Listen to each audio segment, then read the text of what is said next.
Welcome. Nice to have you here, brother. Much love.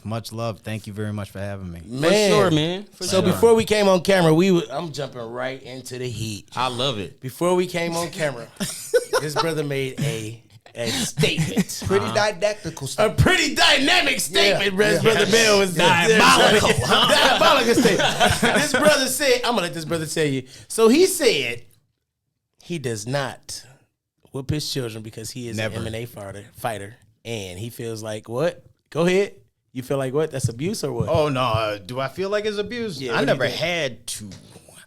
had to. Did it start for you outside because you were bad? Did it start from like, oh, mom, let me So let you're me a go and boxer? go? You started a boxer Yeah, or that's you're a what I'm fighter? trying Or to what are see. you? Yeah, I'm trying to see. You MMA But if did it start off just fighting at school? Okay. Like, what was it? I was angry to a point where people couldn't exactly tell me. You know, they would say, "Oh, you need therapy," that type of thing. Yeah.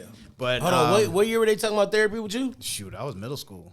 And that was the 90s. Yeah. So you know they didn't introduce this blacks is to nice. that to about 2000. So you had to be bad as hell. Oh, no, If they I- was telling you to go to the white folk version, you was bad as hell. Because they introduced Negroes. You know we get stuff delayed, stipend, stimulus, everything. For sure. All right, I'm getting jumped for Jordans, like legit. Oh, not even 100%. getting jumped for 1,000%. anything This else. is in the 90s for sure. Yes. 1000%. This is in the 90s for sure. And I'm telling you, my dude rolled up like Debo on a bike, and he had about 9 other brothers with him. So at that particular time, I'm looking at it like, what are we gonna do? He looked me dead in the face. I looked him dead in the face. Well, we scrapping. Oh, we going. So we threw down. on my same. Yeah, We for sure. threw down, and then it didn't stop. Like, we lumped them up as best we could. They got away with one shoe. That's it.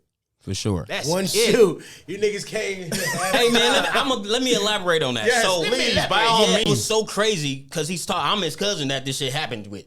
Yeah. So I thought these was his friends. What Mind with you, us like he that? just Thought that I'm quick that I want to. 15 seconds, good.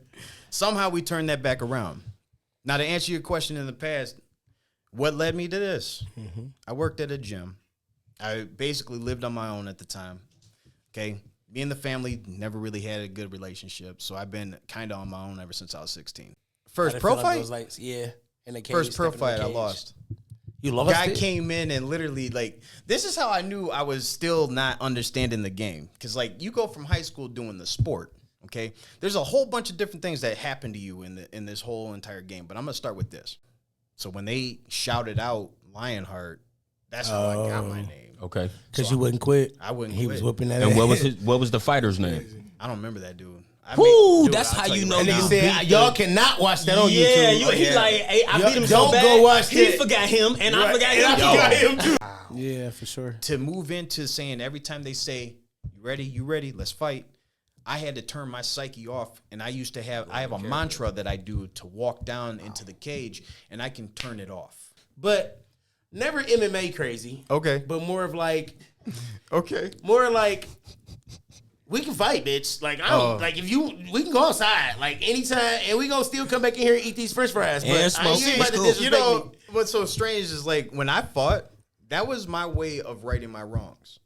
So, like, as angry as I used to go in there and I used to be, like, the way that I would fight, the way my mind was, it wasn't about the fighter at all. My nonprofit is called Shaping Role Models.